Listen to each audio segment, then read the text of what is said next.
Sud Radio, les clés d'une vie, Jacques Pessis. Les clés d'une vie, celle de mon invité. Un metteur en scène a eu du nez quand il vous a engagé dans Cyrano. Roxane vous a ouvert bien d'autres portes à la scène comme à la ville, à commencer par celle d'Armoire à pharmacie que vous racontez aujourd'hui dans un livre. Bonjour Anne Brochet. Bonjour Jacques. Alors c'est vrai qu'on vous retrouve aujourd'hui avec ce livre L'armoire de vie chez Albin Michel qu'on va évoquer au cours de cette émission. Le principe des clés d'une vie, c'est votre parcours à travers des dates clés. Et c'est vrai que vous avez un parcours totalement atypique. Donc on va évoquer, et la première date que j'ai trouvée, elle ne vous concerne pas directement, mais elle est importante dans votre carrière et dans votre vie surtout. C'est le 22 décembre 1979, le jour du premier épisode de la diffusion de ce feuilleton.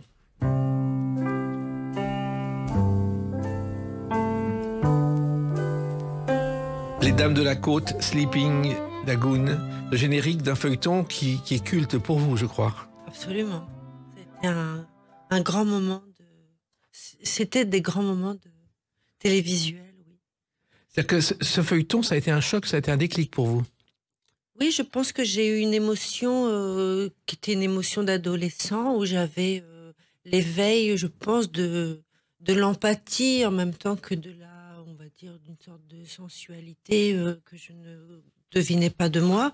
Et donc tout ça a été mélangé et j'ai effectivement vécu une sorte de fusion avec cette histoire, avec ces personnages. Avec ces trois familles. Ouais. Et c'est vrai que vous... Je ne suis pas la seule. Hein. Non, mais en même temps, vous vous déguisiez même en personnage des Dames de la Côte à l'époque, avec un chapeau, le chapeau de votre grand-mère. Oui. C'est vrai? Oui, j'ai demandé à Nina, j'avais un chapeau avec lequel je me déguisais beaucoup plus jeune quand j'avais 10 ans pour faire My Fair Lady. Je jouais donc Audrey Hepburn dans My Fair Lady. Et j'ai gardé ce chapeau de ma grand-mère qu'elle avait acheté aux Galeries Lafayette, parce qu'on avait le même goût des Galeries Lafayette, chose que j'apprendrai des années après sa mort.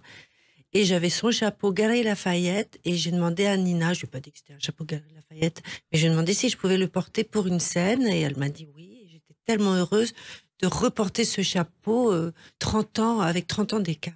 Alors, il se trouve que Nina Companès était une reine de la saga. Ce qu'on oublie, c'est que son père a été le scénariste de Casque d'Or, un film célèbre, et elle a appris son métier en écrivant 12 films avec Michel Deville, metteur en scène réputé. Absolument. C'était une grande travailleuse et très, très, très talentueuse femme. Et il se trouve qu'en plus, dans ce feuilleton, débutait Fanny Ardant. Je ne sais pas si vous le savez. Je pense que c'était... oui, je connais... Ah oui, il se trouve que c'est comme ça que François Truffaut l'a repérée et l'a fait tourner, et puis a eu une grande aventure avec elle. C'est vrai. C'est vrai. Alors, ce feuilleton, vous le regardiez, je crois, à la télévision. Vous aviez le droit de regarder à la télé, je crois, le samedi soir? Non, j'avais le droit le mardi, le vendredi, le samedi, le dimanche. Ah, quand même.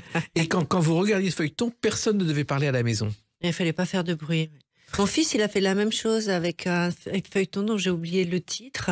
Donc, c'est pas du tout de la même génération. Et effectivement, il avait à peu près le même âge et regardait quelque chose tous les soirs. Et on n'avait même pas le droit de faire craquer le plancher. Donc, on est assez... C'est assez curieux, hein. Et le plus beau, c'est effectivement que vous avez rencontré Nina Companès beaucoup plus tard. Oui. Ce que vous n'imaginiez pas quand vous êtes né à Amiens et que vous avez grandi dans cette maison familiale qui était celle de votre grand-mère. Non, celle de ma grand-mère, c'était à Valmondois. Oui, dans le Val d'Oise. Dans le Val d'Oise. Vous êtes né à Amiens, oui. Mais vous n'êtes pas picarde. On va dire que je suis valdoisienne d'amour, mais je suis née à Amiens. Alors, vous avez, je crois, grandi à Anne Brochet dans cette maison jusqu'à 14 ans et vous étiez marqué par la vue qui donnait sur une église. Non, alors ça c'est 2 maisons. Le week-end, j'allais chez ma grand-mère, qui était donc à Valmondois, et c'était un endroit d'une grande poésie. J'ai eu la chance d'être inspirée, d'aller très régulièrement dans cette maison, qui était un moulin. Mais la maison devant l'église, ça c'était une autre chance, c'était la maison de la semaine, c'était la maison chez mes parents. Et la vue de l'église vous fascinait? Ouais, c'était un théâtre. C'est-à-dire? On avait vraiment, on était complètement devant l'église, donc on assistait à tout, mais à la maison.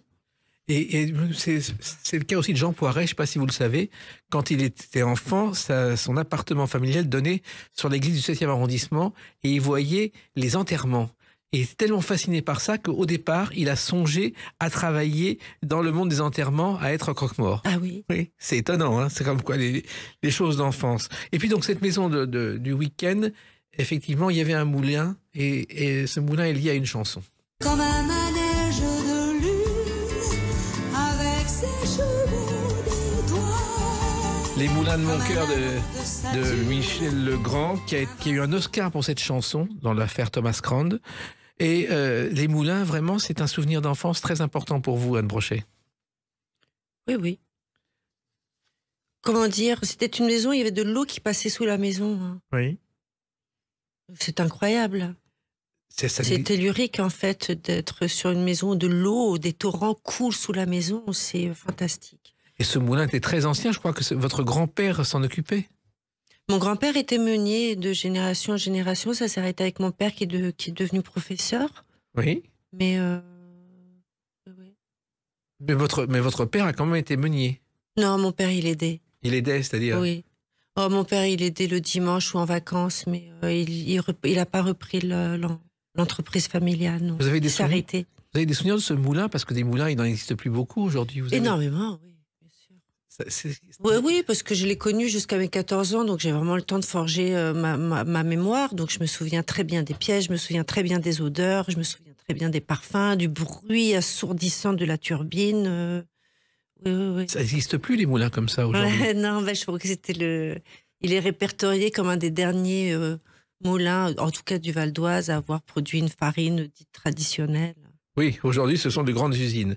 Donc, votre père a été professeur, je crois, dans un collège, et votre mère aussi, elle enseignait les sciences naturelles. C'est deux choses très différentes. Absolument. Mon père est littéraire et ma mère était beaucoup plus pragmatique. Et scientifique. Oui. D'ailleurs, vous avez été dans sa classe pendant une année? 2 ans. 2 ans. Et c'est les sciences naturelles, c'était compliqué. Il y avait des souris à disséquer. Non, moi, ça s'est arrêté. Les souris, elles... comme je le raconte dans l'armoire de vie, la petite souris a été asphyxiée au coton de la salle de bain, mais dans un petit pot. Oui. Et elle pouvait comme ça mourir et être disséquée le lendemain sans souffrance. Oui, mais nous, moi j'étais au collège, ça s'est arrêté la dissection des souris. C'est dur quand même d'avoir sa mère comme professeur, non? C'est pas agréable, mais oui, c'est pas agréable. Je pense que les enfants de profs n'ont jamais de souvenirs très positifs d'être dans la classe de leurs parents. On l'appelle madame dans ces cas-là? Je sais plus, mais c'était un peu pénible. On se sent marginalisé immédiatement. C'est vrai? Parce que les copines savent que c'est votre maman. Oui, bien sûr. Ouais, c'est pas facile. Je suis la fille du prof, quoi. C'est pas terrible. Alors, dans ces années-là, il y a les livres scolaires, mais il y a aussi un livre qui vous a marqué, Anne Brochet, c'est L'Étoile mystérieuse de Tintin. C'était surtout les 2 premières pages. Ah bon? Que je regardais comme... Ma mère avait des livres de sciences naturelles avec beaucoup de maladies, tout ça, et j'adorais aller regarder tout ça, me faire des frayeurs, et j'avais la même chose avec Tintin, parce que je trouvais ça effroyable, ces 2 premières pages de fin du monde. En même temps... je ne pouvais pas m'empêcher d'aller regarder tous les ans. Tous les ans? Oui. En espérant que ça avait changé. Oui, maintenant ça n'a pas changé, mais enfin le monde est toujours là. Mais surtout, il faut savoir que l'Étoile mystérieuse est née en 1941, et si Hergé a fait sa première histoire de science-fiction, c'est que c'était le seul moyen d'échapper à la censure allemande. La science-fiction n'intéressait pas l'occupant. Et c'est pour ça qu'il a créé cette histoire à ce moment-là. C'est très intéressant, merci Jacques. Alors, il se trouve aussi qu'à partir de 14 ans, le moulin est vendu, la maison est vendue, et elle est vendue à l'encan en plus, je crois. Où? Elle est vendue à la bougie, ou elle est vendue d'une manière particulière? Oh, j'en sais rien. Voilà. Peut-être vous savez mieux que moi. Non, je crois pas. Et vous vous installez dans une grande maison qui est très différente et beaucoup moins pleine de souvenirs avec vos parents. C'est l'adolescence. Oui. Donc ça ne pose pas de problème. À l'adolescence, on est centré sur soi. Et voilà, ça tombait bien. Et vous avez un problème à l'époque, vous avez toujours aujourd'hui, vous êtes incapable de distinguer la droite de la gauche. C'est assez particulier. C'est-à-dire? Je ne sais pas où est la droite et la gauche. Jamais. Non. Comment vous faites pour vous repérer? Je m'imagine en train d'écrire. Et ça marche comme ça? Oui. Alors, le bac se passe, mention passable, vous étiez une élève correcte, mais sans plus. Oh, il fallait que ça passe, oui. Ouais. Et finalement, les études ne vous intéressaient pas. Déjà, le spectacle vous intéressait? Oui, je pense. Depuis toujours. Je crois que dans votre chambre d'enfant, il y avait des posters d'Isabelle Adjani. Il y en avait un. Hein? Adela, je crois. Oui, Isabelle Adjani Brochet. Pourquoi, celui-là? Parce que je voulais avoir la même coiffure. Et il y avait aussi Gérard Philippe dans Le Diable au corps. Oui. Pourquoi?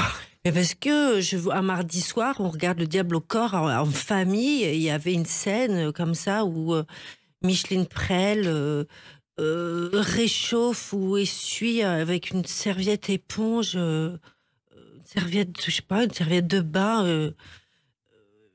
Gérard Philippe qui avait des gouttes d'eau de pluie qui tombaient sur ça. Si je me souviens bien, je l'ai jamais revu, hein, et je trouvais ça extrêmement troublant. Je crois qu'après, je sais pas, ils s'embrassaient, quelque chose, mais c'était très très très fort. Et donc après, oui, il y avait Gérard Philippe. Donc juste avant qu'il ne roule au bord de la cheminée, il était encore dans un imperméable avec l'eau qui tombe sur lui. Ah, c'est des images d'enfance qui vous marquent. Hein. En tout cas, il y a d'autres images qui vous ont marqué et qui ont marqué le public. On va les évoquer à travers une autre date, le 25 novembre 1986. A tout de suite sur Sud Radio avec Anne Brochet. Sud Radio, les clés d'une vie, Jacques Pessis. Sud Radio, les clés d'une vie, mon invitée Anne Brochet, comédienne, romancière. Nous parlerons tout à l'heure de votre roman, L'armoire de vie, chez Albin Michel, un roman étonnant sur dont le principe est lié aux armoires à pharmacie. Alors, on a évoqué vos débuts dans le Val d'Oise, votre envie de devenir comédienne. Et le 25 novembre 1986, c'est votre première télé avec ce film. Masque de Claude Chabrol.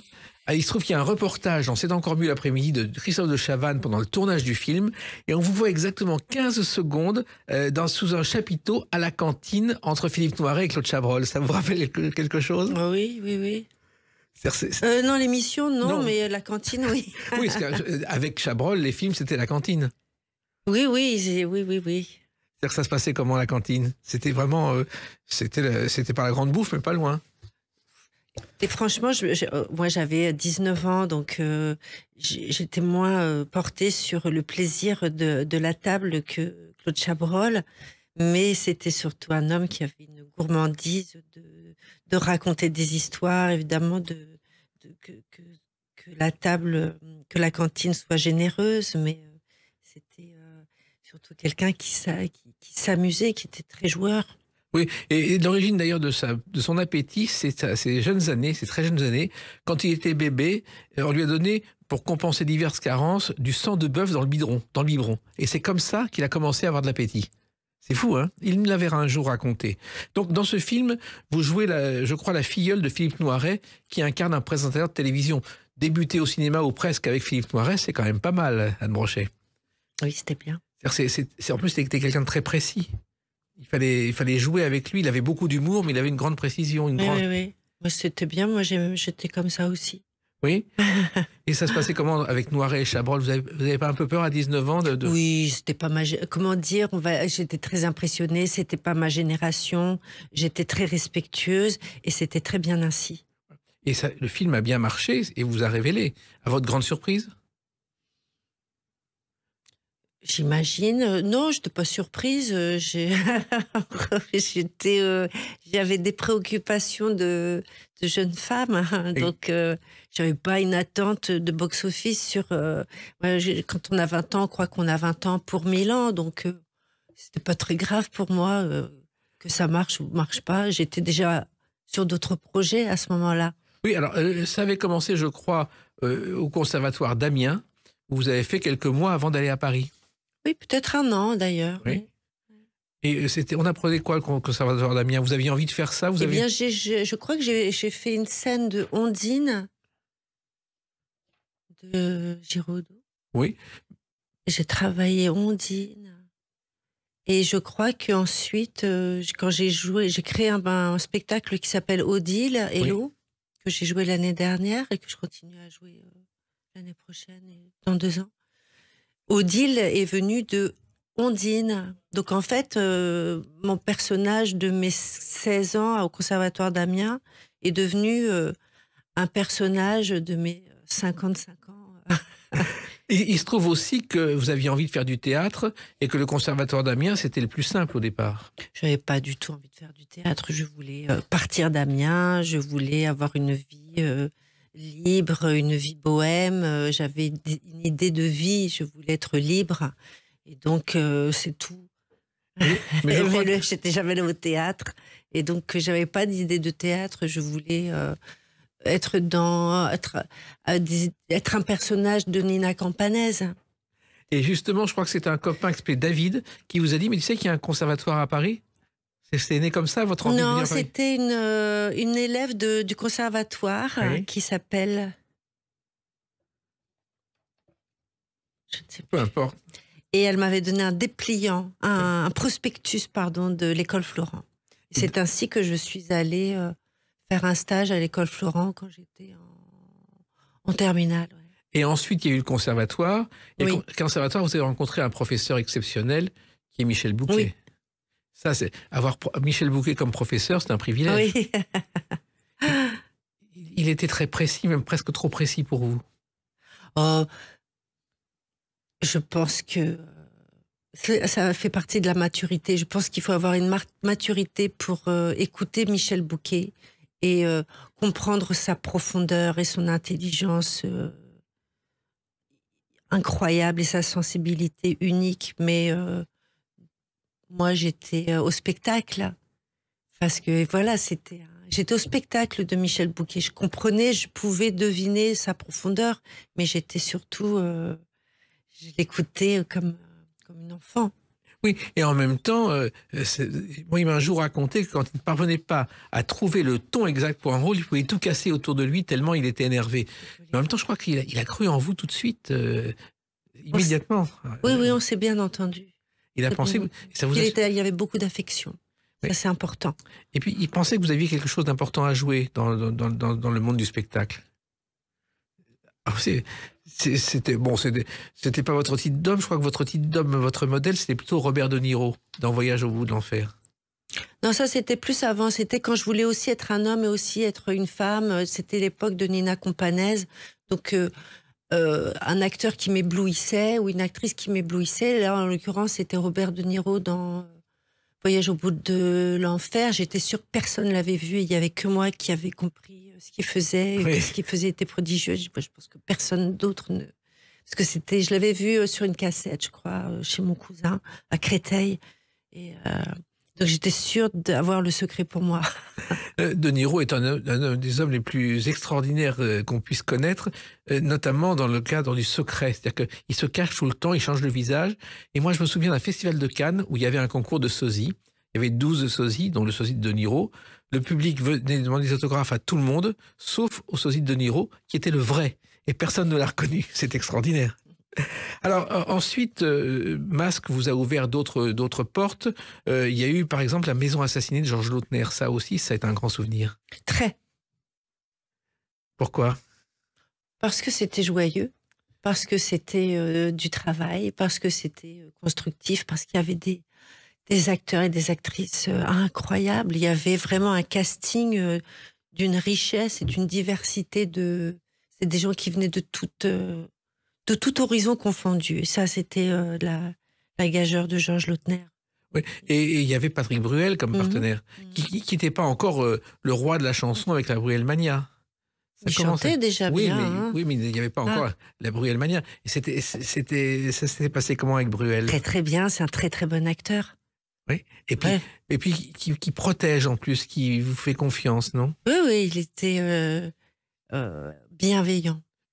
Et est-ce qu'on imaginait qu'il a fait une carrière comme il l'a fait aujourd'hui? Parce que c'était ses débuts presque. Je pense pas que c'était... Il jouait depuis 4-5 ans, mais c'était pas encore ses grands rôles et sa grand succès dans la chanson. Ah, d'accord. Je suis perdue dans le temps, hein, Jacques. Alors justement, remontons le temps avec la bande originale de ce film qui vous est chère.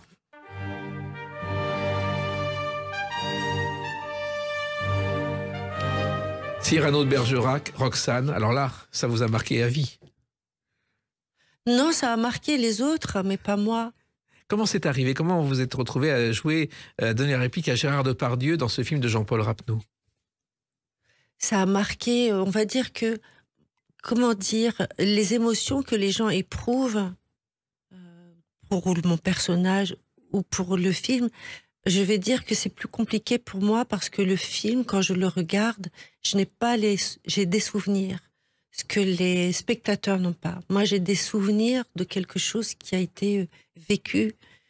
C'est-à-dire, quand je regarde une scène, je sais qui a maquillé, où était ma caravane de maquillage, dans quel hôtel j'étais. J'ai vraiment des souvenirs concrets. Donc, mon émotion ne peut pas être la même. Ça m'est arrivé de voir Cyrano de Bergerac une fois où j'ai tout oublié. Ah bon? Oui. Mais moi, je me vois, donc, je dis pas là, je suis vraiment exceptionnelle, c'est impossible, quoi. Donc, ce que j'ai vécu peut pas être ce qu'on vit. Alors, il se trouve aussi que... Mais ça a été une sorte de tremplin, bien évidemment. Hein. Vous avez eu une nomination au César, vous avez eu un prix européen et vous avez eu le prix Romy Schneider. C'est quand même un moyen de monter au sommet de l'affiche. Et un tremplin, effectivement. Ça vous a touché, tous ces trophées, ces Césars, Vous avez eu un seul César ensuite, mais vous avez été nommé 2 fois avant de l'avoir. Ça vous a perturbé? Je m'en souviens plus. Ah si, vous avez été nommé 2 fois. Ah, mais je vous crois. Oui. Mais je me souviens plus de ce que ça m'a fait. Peut-être mes parents, ils devaient être très contents et ça, c'était bien. Mais enfin, vous avez fait d'autres choses ensuite. Et on va en parler à travers une autre date, le 27 juin 2013. A tout de suite sur Sud Radio avec Anne Brochet. Sud Radio, les clés d'une vie, Jacques Pessis. Sud Radio, les clés d'une vie, mon invité Anne Brochet. Nous parlerons tout à l'heure de l'Armoire de vie, votre nouveau roman chez Albin Michel.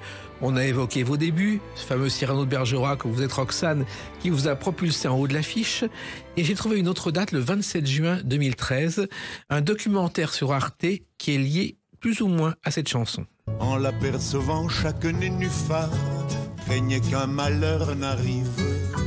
Et le ver luisant. Le petit bateau de pêche de Brassens, qui est une des chansons d'enfance préférées de Brassens, signée Paul Misraki. Et si je parle de pêche, parce que ce jour-là, sur Arte, est diffusé un documentaire que vous avez réalisé, Brochet comme le poisson. C'est assez... Et ça, je crois que c'est quelque chose que vous aviez envie de faire depuis longtemps. Oui.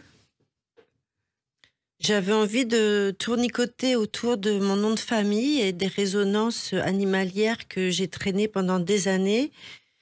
Et finalement, j'ai réussi à trouver la direction et l'attitude à adopter pour pouvoir traiter de ce sujet en parlant du cas des autres. Alors, vous avez toujours considéré dans vos jeunes années qu'avoir un nom d'animal ou de poisson pouvait rendre vulnérable. Oui. Pourquoi ? C'est comme à l'école, quand on a un nom d'animal, on est beaucoup plus, on est un peu sur la touche, hein. À la maternelle, en première, non pas en première, à la maternelle, en école élémentaire, on est tout de suite associé à un animal. Alors déjà, dans les couloirs, on accroche ses porte-manteaux à une baleine ou à un lapin. Donc, si en plus on est déjà soi-même un animal, on a déjà un mental beaucoup plus vulnérable et beaucoup plus sensible au monde animal. Et j'ai vu ça en faisant ce documentaire. Quand je me suis approchée des gens qui avaient un patronyme animalier, ils ont une relation immédiate à leur animal, si on veut dire, aux animaux en général. Mais le brochet a la réputation chez les pêcheurs d'avoir une force et une vitalité exceptionnelles. C'est vrai que c'est quand même pas n'importe quoi. Ouais. Un jour, j'ai rencontré un monsieur, il était absolument exquis. Il me demandait si, en fait, Brochet, c'était un nom que c'était mon nom de scène. Je me suis dit, mais comment voulez-vous que j'ai pu inventer Brochet comme mon nom de scène? Mais parce que Brochet, ça vient du mot grec, je sais pas trop quoi, qui veut dire... Et c'était que les adjectifs les plus classes qui puissent exister. Et je crois qu'on a capturé récemment en Allemagne un brochet d'une taille record qui était d'1,50 m. C'est de ça. C'est énorme, oui.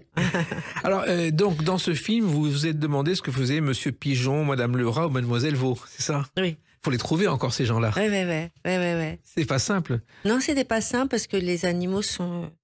Les gens animaux, les gens...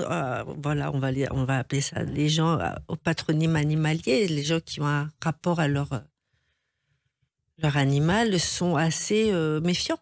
Oui. Et donc, vous avez approché en disant, je m'appelle Brochet, et vous, Pichon? Non, je crois que c'est Franck Leboeuf. À partir du moment où Franck Leboeuf a bien voulu, il m'a porté bonheur. Franck Leboeuf m'a ouvert la porte à tous les autres animaux. C'est extraordinaire. Oui, c'était vraiment, il m'a énormément aidé.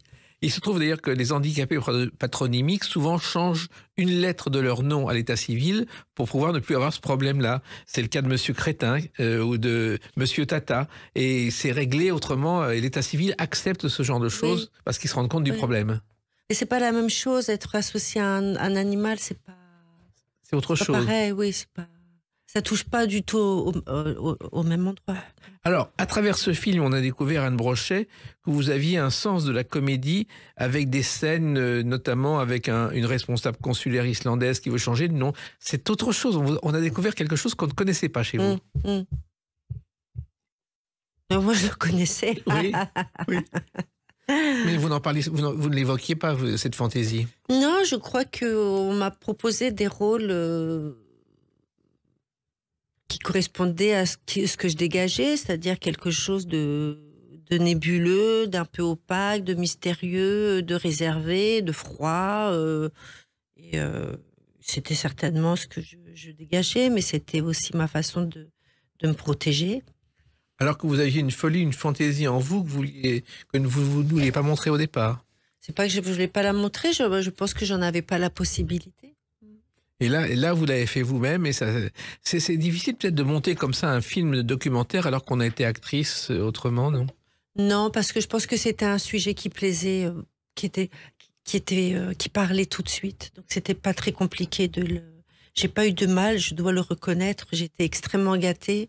J'ai pas eu de mal à trouver des producteurs. Oui, parce qu'en plus vous évoquiez dans ce film, je crois, la filiation et les héritages. Oui, bien sûr. Et ça, c'est un sujet qui touche tout le monde. Oui, évidemment. Et ça a eu tellement de succès que vous vous êtes retrouvé sélectionné au Festival du film d'environnement. Oui. C'est une surprise. Ah oui, mais j'ai été extrêmement touchée et la cause animalière est très importante pour moi. Donc effectivement, c'était... Je suis dans mon monde. Voilà. La cause animalière, effectivement, cause animale, pardon. La cause des animaux. Oui. Et vous y êtes très attaché, comme Bardot et beaucoup d'autres.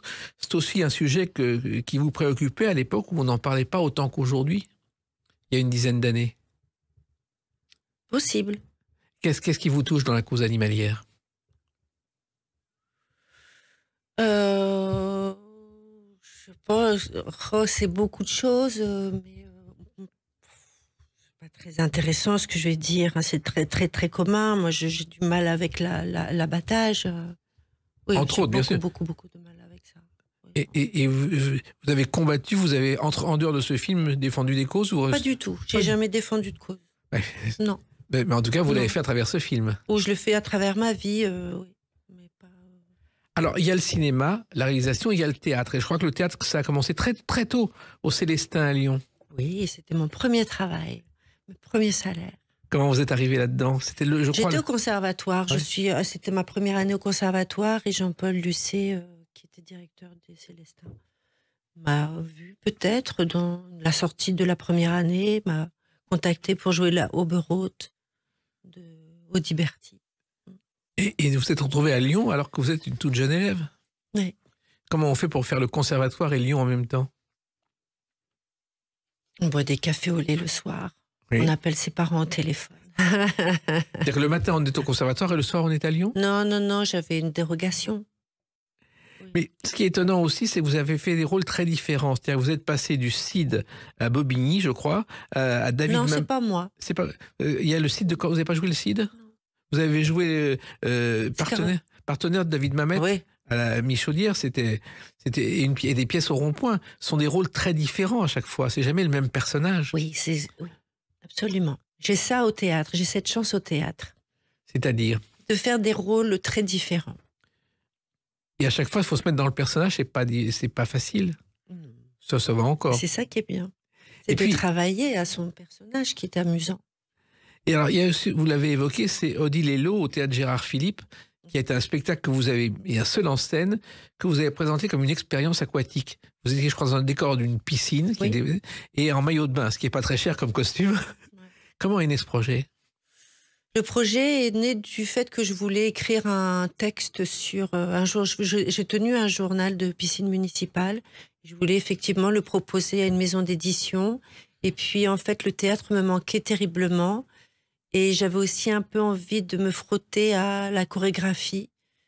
J'avais envie de bouger mon corps. J'avais pas forcément envie de faire de la chorégraphie, mais j'avais envie que le corps soit très, très mis en avant. Et donc, je me suis dit que ça serait bien que je travaille avec quelqu'un du monde de la danse. Donc, j'ai fait appel à Joël Bouvier. Et j'ai... je sais plus...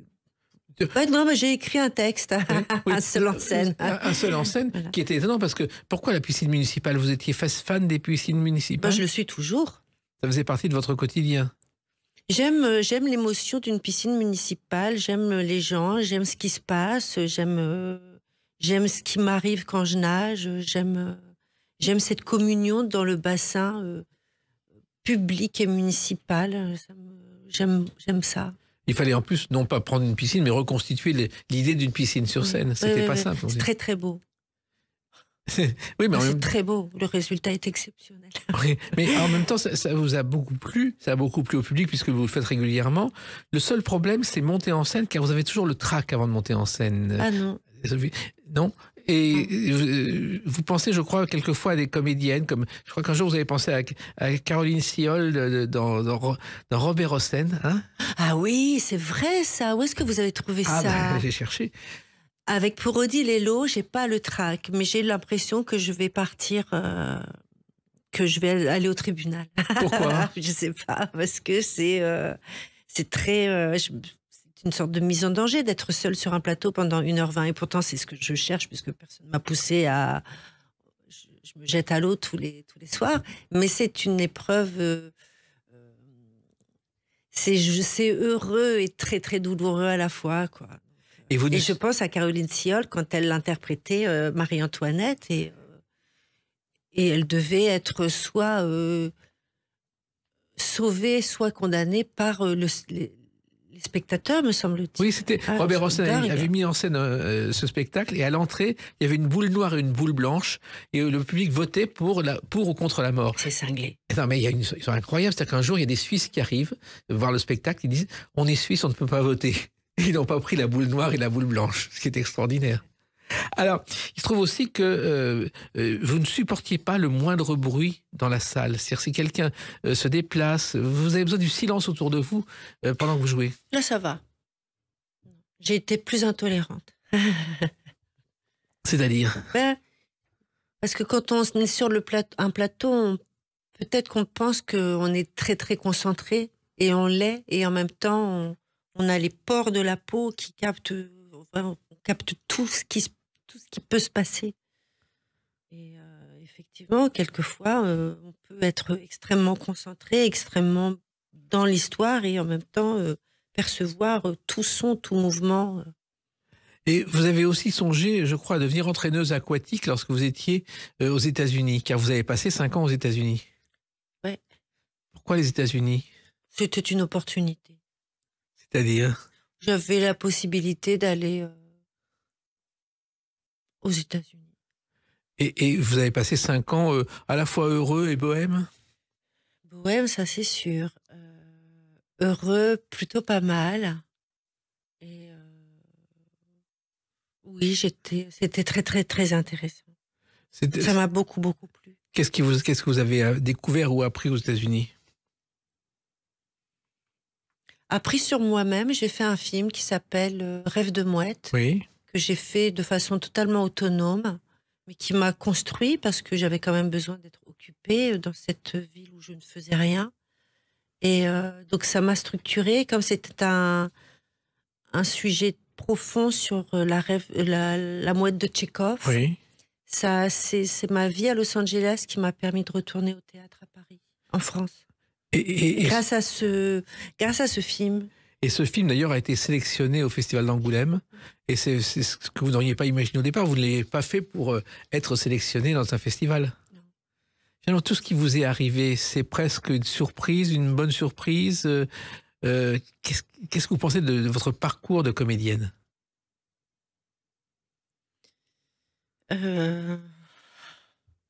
Vous en êtes heureuse, malheureuse? Oh, j'ai beaucoup d'affection pour la jeune femme que j'ai été, avec toutes ses qualités, avec ses défauts, avec ses bêtises, avec ses erreurs, avec les belles choses qu'elle a pu créer.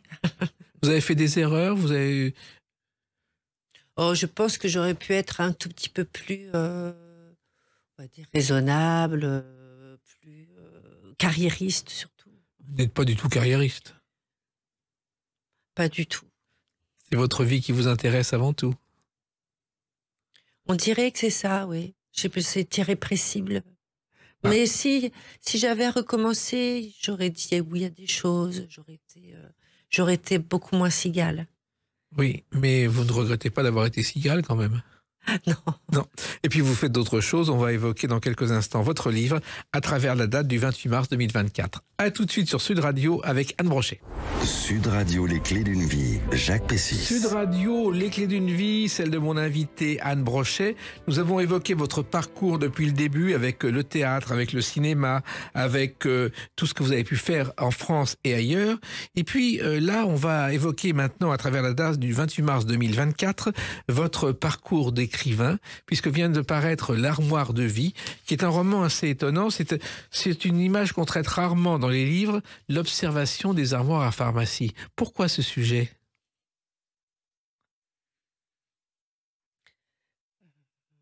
Qu'est-ce qui vous C'est a... un objet que j'aime, et depuis pas mal d'années. Par exemple, le journal de piscine, j'y ai pensé pendant 10 ans avant de m'y coller, entre guillemets, avec grand plaisir, qui a donné Odile Hello mon seul en scène. L'armoire de toilette, je voulais faire quelque chose depuis de nombreuses années. Parce que c'est un objet mystère qui vous fascinait depuis votre enfance? Oui. Pourquoi? Il y en avait partout? Non, il n'y en avait qu'un, mais il y en avait toujours chez les voisins, chez les cousins, chez les amis de mes parents. Il y a toujours une armoire de toilette dans la salle de bain. Maintenant, beaucoup moins, mais avant, oui. Et ça vous fascinait, enfant? Oui. Pourquoi? Parce que c'est tellement plein de secrets.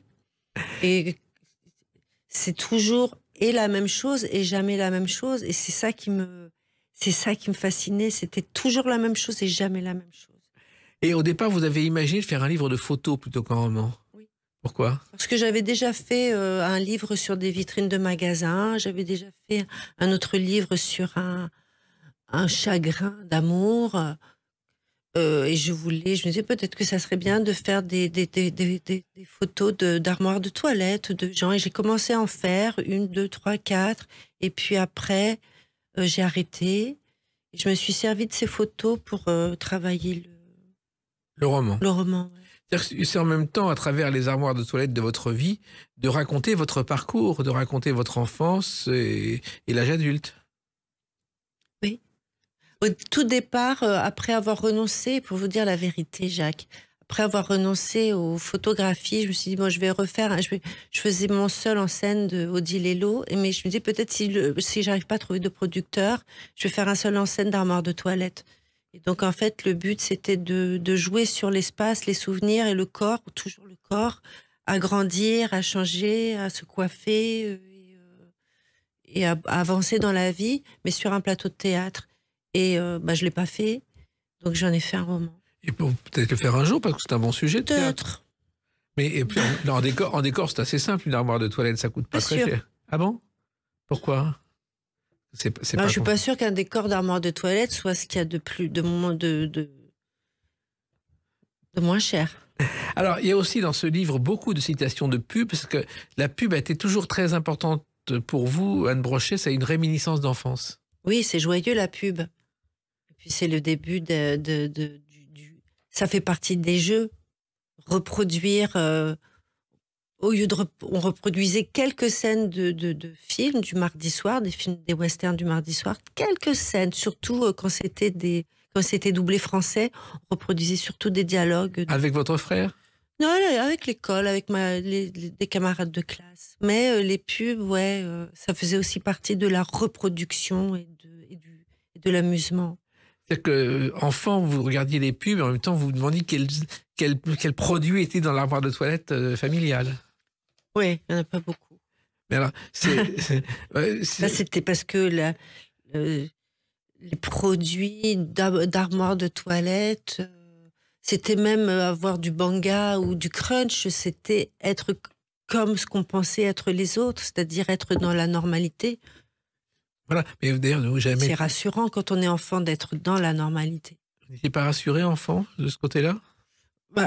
Non, mais on était tout ce qu'il y avait de plus normal, mais un enfant veut être encore plus normal que normal. Alors, dans ce roman, vous citez un nombre incroyable de marques et vous précisez dans le livre que votre éditeur n'a pas de partenariat avec ces marques. Ouais. C'est des marques qui vous ont marqué, justement? Ou non, je m'en souviens, quoi. Je m'en souviens, comment dire, pourquoi je me souviens de Mustela, parce que c'est ma grand-mère qui était âgée et qui, comme pour garder de l'enfance en elle, mais inconsciemment, avait du lait Mustela, c'était assez merveilleux, c'est elle qui m'a initiée à ce lait, ma mère m'a initiée au talc chlorane, et c'est je pense, le premier souvenir de parfum, c'est le talc chlorane. Et en même temps, il y avait le coucher et la peur de dormir, et il y avait justement l'armoire de toilette et le rituel avant de se coucher. Mmh. Avec mon... oui, comment ça s'appelle, le verre à dents. Exactement. Ouais, le verre à dents, l'eau. Et ça, ça vous rassurait? Oui, l'eau me rassurait, ouais. Et puis le rituel, oui, le rituel du...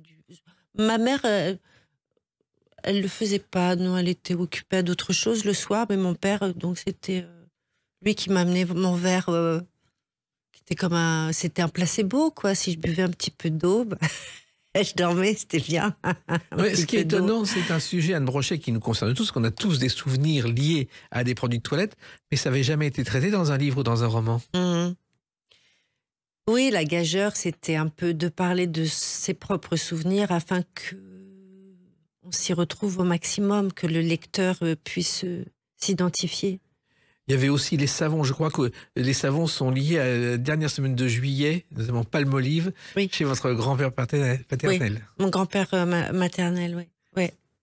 On retient de quelqu'un son odeur, son parfum? Lui, c'est pas son parfum, il est associé, mon souvenir de lui est associé au Palmolive. Parce que cette maison-là, et Tintin, les boules de cristal, c'était le savon Palmolive. Oui. Et puis, il y avait cette cape en tissu éponge que vous avez eu beaucoup plus tard adulte, que vous avez gardée d'un tournage, je crois, et qui vous a servi dans votre salle de bain. Non, c'était la cape de ma grand-mère, oui, au moulin. Oui. Et j'en ai hérité. Quand ma grand-mère a vendu son moulin, ils ont retrouvé la cape dans la penderie. Et j'ai demandé si je pouvais la voir. Et donc, j'ai hérité de la cape de sortie de baignoire. Et aussi les flacons de mousse qui vous ont fasciné, qui ont marqué votre jeunesse. Non, pour moi, la femme idéale, c'était la femme au bain. La femme qui qui rentrait dans son bain moussant. Pour moi, c'était comme j'étais préadolescente, je voulais être cette femme-là, plus tard dans ma vie. C'est drôle, ça. Oui. Et puis, il y a eu un rêve qui vous a marqué aussi, alors que vous ne les connaissiez pas. C'est une rencontre entre Daniel Auteuil et Emmanuel Béard. C'est un vrai rêve, oui. C'est fou, ça. Oui. Parce que vous ne les connaissiez pas du tout. Pas du tout. Et en plus, leur histoire d'amour, je crois, est née quand ils ont tourné Mahon des Sources, et elle s'est concrétisée un peu plus tard quand ils ont tourné L'amour en douce. Mais vous ne le saviez pas. Pourquoi Auteuil et Béard? J'en sais rien. Et après, vous les avez revus, vous leur avez raconté? Non. Je ne l'ai jamais vu. Un rêve d'enfance. Non, c'est un rêve de jeune fille, oui. Ça. Non, je vivais déjà à Paris. Oui. Mais je m'en souviens très bien. Il me conseillait de prendre de l'ophytose, oui. Ouais, c'est encore un médicament. Alors, il y a aussi une chanson qui vous a marqué. En écrivant les mots qui passaient par ma tête, comme le vent. Pierrot t'avait prêté sa plume La Dame Brune, Barbara et Georges Moustaki. Vous savez comment est née cette chanson? Moustaki passait son temps chez Barbara, ils avaient une histoire d'amour ensemble, devant la télé. Elle lui dit, écoute, t'es un feignant, fais autre chose, tiens, écris une chanson. C'est comme ça qu'il a écrit cette chanson. C'est vrai que ça vous a marqué, Barbara et la Dame Brune? Ça me marque. Ce qui m'intéressait dans cette petite armoire de toilette, des armoires de vie, c'était de faire un peu une bande son. Donc, il y a toujours de la musique à un moment donné, il y a toujours une porte qui s'ouvre derrière moi avec une chanson. Et donc, en fait, c'est une sorte de... Il y a effectivement une traversée de vie à travers des armoires de toilette, mais il y a quelques chansons phares. Toujours liées. Oui, Parce et j'aimais bien là-bas qu'il y ait une petite bande-son. Ouais.